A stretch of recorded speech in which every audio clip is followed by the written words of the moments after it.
Hello ಸ್ನೇಹಿತರೆ, welcome to Karnataka job news YouTube channel. ವೀಕ್ಷಕರೇ, ಶಿಕ್ಷಕರ ನೇಮಕಾತಿಗೆ ಸಂಬಂಧಪಟ್ಟಂತೆ ಮಹತ್ವದ ಮಾಹಿತಿಯೊಂದು ಬಂದಿದೆ. ಶಿಕ್ಷಕರ ನೇಮಕಾತಿಯಲ್ಲಿ ಅಮೂಲಾಗ್ರವಾಗಿರ್ತಕ್ಕಂಥ ಬದಲಾವಣೆಗಳನ್ನು ಮಾಡಲಾಗ್ತಾ ಇದೆ. ಇಲ್ಲಿಯವರೆಗೆ ಇದ್ದಂಥ ಆಯ್ಕೆ ವಿಧಾನದಲ್ಲಿ ಸಮಗ್ರವಾಗಿರ್ತಕ್ಕಂಥ ಬದಲಾವಣೆಯನ್ನು ತಗೊಂಡು ಬರಲಾಗಿದೆ. ಇಲ್ಲಿಯವರೆಗೂ ನಿಗದಿಪಡಿಸಿರ್ತಕ್ಕಂಥ ಪ್ಯಾರಾಮೀಟರ್ಸ್ಗಳು, ಕ್ರೈಟೀರಿಯಾಗಳಲ್ಲಿ ಹಲವಾರು ಬದಲಾವಣೆಗಳನ್ನು ತಗೊಂಡು ಬರಲಾಗ್ತಾ ಇದೆ. ಯಾರೆಲ್ಲ ಶಿಕ್ಷಕರ ನೇಮಕಾತಿಯ ಆಕಾಂಕ್ಷಿಗಳಾಗಿದ್ದೀರಿ, ಅದರಲ್ಲಿ ವಿಶೇಷವಾಗಿ ಪ್ರಾಥಮಿಕ ಮತ್ತು GPSTR ಶಾಲಾ ಶಿಕ್ಷಕರ ನೇಮಕಾತಿಗೆ ಆಕಾಂಕ್ಷಿಗಳಾಗಿದ್ದೀರಿ, ಅವರು ಕಂಪ್ಲೀಟಾಗಿ ಈ ವಿಡಿಯೋವನ್ನು ನೋಡಿ. ವಿಡಿಯೋದಲ್ಲಿ ನಿಮಗೆ ನೇಮಕಾತಿ ವಿಧಾನದಲ್ಲಿ ಏನೇನು ಬದಲಾವಣೆಗಳು ಆಗಿದೆ ಅನ್ನುವಂಥ ಮಾಹಿತಿಯನ್ನು ಕೊಡ್ತಾನೆ. ವಿಡಿಯೋವನ್ನು ಸ್ಕಿಪ್ ಮಾಡದೆ ವಾಚ್ ಮಾಡಿ. ವಿಡಿಯೋ ಸ್ಟಾರ್ಟ್ ಮಾಡೋದಕ್ಕಿಂತ ಮುಂಚೆ ನೀವು ಇನ್ನೂ ಕೂಡ ನಮ್ಮ ಚಾನಲ್ಗೆ ಸಬ್ಸ್ಕ್ರೈಬ್ ಮಾಡಿಲ್ಲ ಅಂದರೆ ಕೂಡಲೇ ಸಬ್ಸ್ಕ್ರೈಬ್ ಮಾಡ್ಕೊಳ್ಳಿ ಮತ್ತು ಬೆಲ್ ಐಕಾನ್ ಕೂಡ ಕ್ಲಿಕ್ ಮಾಡಿ. ಗೆಳೆಯರು, ರಾಜ್ಯ ಸರ್ಕಾರದಿಂದ ಬೃಹತ್ ಶಿಕ್ಷಕರ ನೇಮಕಾತಿ ಆರಂಭವಾಗುತ್ತೆ ಶೀಘ್ರದಲ್ಲಿಯೇ. ಶಿಕ್ಷಣ ಸಚಿವರು ಕೂಡ ಅದಕ್ಕೆ ಸಂಬಂಧಪಟ್ಟಂತೆ ಹಲವಾರು ಹೇಳಿಕೆಗಳನ್ನು ಕೊಡ್ತಾ ಇದ್ದಾರೆ. ಆ ನೇಮಕಾತಿ ಆರಂಭ ಆಗಬೇಕು ಅಂತಂದರೆ ವೃಂದ ಮತ್ತು ನೇಮಕಾತಿ ನಿಯಮಾವಳಿಗಳಲ್ಲಿ ಬದಲಾವಣೆಗಳನ್ನ ತರಬೇಕಾಗುತ್ತೆ ಅನ್ನುವಂಥದ್ದು ಹಲವಾರು ಒತ್ತಾಯ ಆಗಿತ್ತು. ಆ ಕಾರಣಕ್ಕೋಸ್ಕರ ರಾಜ್ಯ ಸರ್ಕಾರ ಈಗ ಕರ್ನಾಟಕ ರಾಜ್ಯ ಪತ್ರದಲ್ಲಿ ಈ ಒಂದು ಕರ್ನಾಟಕ ಶಿಕ್ಷಣ ಇಲಾಖೆ ಸೇವೆಗಳು, ಸಾರ್ವಜನಿಕ ಶಿಕ್ಷಣ ಇಲಾಖೆ ನೇಮಕಾತಿ ನಿಯಮಾವಳಿಗಳು 1967ರಲ್ಲಿ ತಿದ್ದುಪಡಿಯನ್ನು ತಗೊಂಡು ಬರಲಾಗಿದೆ. ದಿನಾಂಕ 21/1/2026 ಇದನ್ನು ಈ ರಾಜ್ಯ ಗೆಜೆಟ್ನಲ್ಲಿ ಹೊರಡಿಸಿರುವಂಥದ್ದು. ಏನೇನು ಬದಲಾವಣೆಗಳು ಇದಾವೆ ಅನ್ನುವಂಥದ್ದು ನೋಡೋದಾದರೆ, ಇದರಲ್ಲಿ ಮೇನಾಗಿ ಬದಲಾವಣೆಗಳನ್ನ ತಗೊಂಡು ಬಂದಿರುವಂಥದ್ದು ಏನು ಅಂದರೆ ಆಯ್ಕೆ ವಿಧಾನದಲ್ಲಿ, ಅಂದರೆ ಸೆಲೆಕ್ಷನ್ ಪ್ರೊಸೀಜರ್ಸ್ನಲ್ಲಿ 1ರಿಂದ 5ನೇ ತರಗತಿಯವರೆಗೆ ಅಂದರೆ ಪ್ರಾಥಮಿಕ ಶಾಲಾ ಶಿಕ್ಷಕರ ನೇಮಕಾತಿಯ ಆಯ್ಕೆ ವಿಧಾನದಲ್ಲಿ ಏನೇನು ಬದಲಾವಣೆಗಳನ್ನ ತಗೊಂಡು ಬರಲಾಗಿದೆ ಅನ್ನುವಂಥದ್ದು. ಇಲ್ಲಿಯವರೆಗೆ ಇರತಕ್ಕಂಥ ನೇಮಕಾತಿಯಲ್ಲಿ TETಯಲ್ಲಿ ಪಡೆದಿರುವಂಥ ಅಂಕಗಳು, ಪದವಿಯಲ್ಲಿ ಪಡೆದಿರುವಂಥ ಅಂಕಗಳು, D.Ed ಅಥವಾ B.Ed ಅಲ್ಲಿ ಪಡೆದಿರುವಂಥ ಅಂಕಗಳು ಮತ್ತು ಸ್ಪರ್ಧಾತ್ಮಕ ಪರೀಕ್ಷೆಯಲ್ಲಿ ಪಡೆದಿರುವಂಥ ಅಂಕಗಳಿಗೆ ಒಂದು ಪ್ಯಾರಾಮೀಟರ್ ಇತ್ತು. ಏನಂತ ಇತ್ತು ಅಂದರೆ, ಫಸ್ಟು ಸ್ಪರ್ಧಾತ್ಮಕ ಪರೀಕ್ಷೆಯಲ್ಲಿ 35 ಒಟ್ಟು ಗಳಿಸಿರ್ತಕ್ಕಂಥ ಅಂಕಗಳಲ್ಲಿ 35% ಅಂಕಗಳನ್ನು ಅವರೇಜ್ ಮಾಡಲಾಗುತ್ತೆ.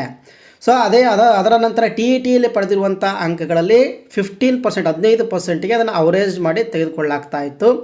ಅದೇ ರೀತಿಯಾಗಿ ಪದವಿಯಲ್ಲಿ ಅಂದರೆ ಗ್ರ್ಯಾಜುಯೇಷನಲ್ಲಿ ಪಡೆದಿರುವಂಥ ಒಟ್ಟು ಅಂಕಗಳಲ್ಲಿ 25% ಸರಾಸರಿ ಅಂಕಗಳನ್ನು ಮೆರಿಟ್ ಲಿಸ್ಟ್ಗೆ ಪರಿಗಣಿಸಲಾಗ್ತಾ ಇತ್ತು.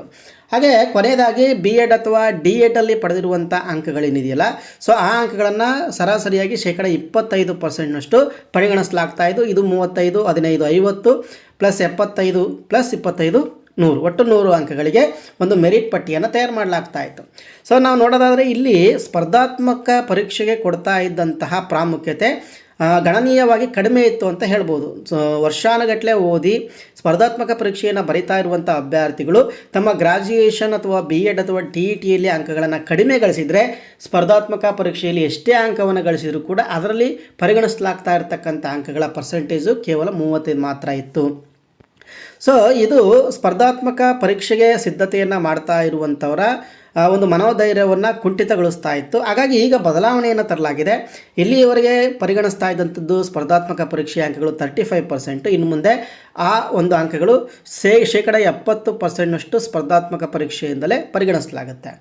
ಇನ್ನು ಈ TETಯಲ್ಲಿ 15% ಅಂಕಗಳನ್ನು ಮಾತ್ರ ತೆಗೆದುಕೊಳ್ಳಲಾಗ್ತಾ ಇತ್ತು.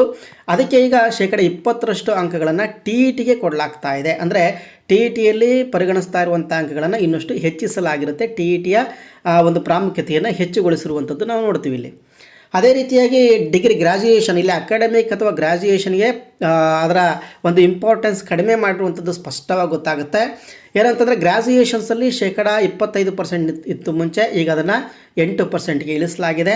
ಹಾಗೆ B.Ed ಅಥವಾ D.Edಗೆ 25% ಇತ್ತು, ಈಗ ಅದನ್ನು ಕೇವಲ 2% ಇಳಿಸಿರುವಂಥದ್ದು. ಟೋಟಲ್ ಗ್ರ್ಯಾಜುಯೇಷನ್ ಮತ್ತು ಈ ಶಿಕ್ಷಕರ ಕೋರ್ಸ್ಗೆ ಕೇವಲ 10% ಅಂಕಗಳನ್ನು ಮಾತ್ರ ಇಲ್ಲಿ ಪರಿಗಣಿಸುವಂಥದ್ದು. ಇನ್ನುಳಿದಿರ್ತಕ್ಕಂಥ 20% TETಯಿಂದ ತೆಗೆದುಕೊಳ್ಳಲಾಗುತ್ತೆ. ಇದೆರಡೂ ಸೇರಿಸಿದರೆ 30% ಆಗುತ್ತೆ. ರಿಮೈನಿಂಗ್ 70%ಅನ್ನು CET ಅಂಕಗಳಿಗೆ ಮೀಸಲಿರಿಸಿರುವಂಥದ್ದು. ಹಾಗೆ ಬಿ ಖಂಡದಲ್ಲಿ ಇದು ಕೂಡ ಇದೆ. ಕೆಲವರು BA-ED ಅಂತ ಕೋರ್ಸ್ ಮಾಡಿರ್ತಾರೆ, ಕೆಲವರು BSc-ED ಅಂದರೆ ಅಲ್ಲಿ ಗ್ರ್ಯಾಜುಯೇಷನ್ ಮತ್ತು B.Ed ಕೋರ್ಸ್ ಒಂದೇ ಒಂದು ಅಕಾಡೆಮಿಕ್ ಎಜುಕೇಷನ್ಸಲ್ಲಿ ಮುಗಿದು ಹೋಗುವಂಥದ್ದು. ಅಂಥ ಸಂದರ್ಭದಲ್ಲಿ ಏನು ಮಾಡಲಾಗಿದೆ ಅಂತಂದರೆ 70% CETಗೆ, 20% ಅಂಕಗಳನ್ನು TETಗೆ, 10% ಅಂಕಗಳನ್ನು ಡಿರೈವ್ಡ್ ಕ್ವಾಲಿಫಿಕೇಷನ್ಸ್ ಅಂತ ಕರೀತಾರೆ. ಅಂದರೆ ಈ ಒಂದು ಡಿರೈವ್ಡ್ ಪರ್ಸೆಂಟೇಜ್ ಅಂದರೆ ಅಲ್ಲಿ BAED ಅಥವಾ BSED ಮುಗಿಸಿರ್ತಕ್ಕಂಥ 4 ವರ್ಷಗಳ ಒಂದು ಕೋರ್ಸ್ ಆಗಿರುತ್ತೆ. ಆ ಕೋರ್ಸನ್ನು ಮುಗಿಸಿದರೆ BA B.Ed ಎರಡೂ ಕೂಡ ಕೋರ್ಸನ್ನು ಮುಗಿಸಿದಂತೆ ಆಗ್ತಾಯಿತ್ತು, ಈಕ್ವಲೆಂಟ್ ಆಗ್ತಾಯಿತ್ತು. ಸೊ ಅಂಥ ಸಂದರ್ಭದಲ್ಲಿ 10% ಡಿರೈವ್ಡ್ ಪರ್ಸೆಂಟೇಜ್ ಅಂತೇಳಿ ತೀರ್ಮಾನಿಸಿರುವಂಥದ್ದು. ಇದು ಗೆಳೆಯರೆ ಪ್ರಾಥಮಿಕ ಶಾಲಾ ಶಿಕ್ಷಕರ ನೇಮಕಾತಿಗೆ ಸಂಬಂಧಪಟ್ಟಂತೆ ಆಯ್ಕೆಯ ವಿಧಾನ ಹೇಗಿರುತ್ತೆ, ಇನ್ನು ಪದವೀಧರ ಶಿಕ್ಷಕರ ನೇಮಕಾತಿಗೆ ಆಯ್ಕೆ ವಿಧಾನ ಹೇಗಿರುತ್ತೆ ಅನ್ನುವಂಥ ಮಾಹಿತಿಯನ್ನು ಮುಂದಿನ ವೀಡಿಯೋದಲ್ಲಿ ಕೊಡ್ತಾನೆ. ಈ ವಿಡಿಯೋವನ್ನು ಲೈಕ್ ಮಾಡಿ, ಶೇರ್ ಮಾಡಿ. ಇದೇ ರೀತಿಯ ಮತ್ತೊಂದು ಹೊಸ ಅಪ್ಡೇಟ್ನೊಂದಿಗೆ ಮುಂದಿನ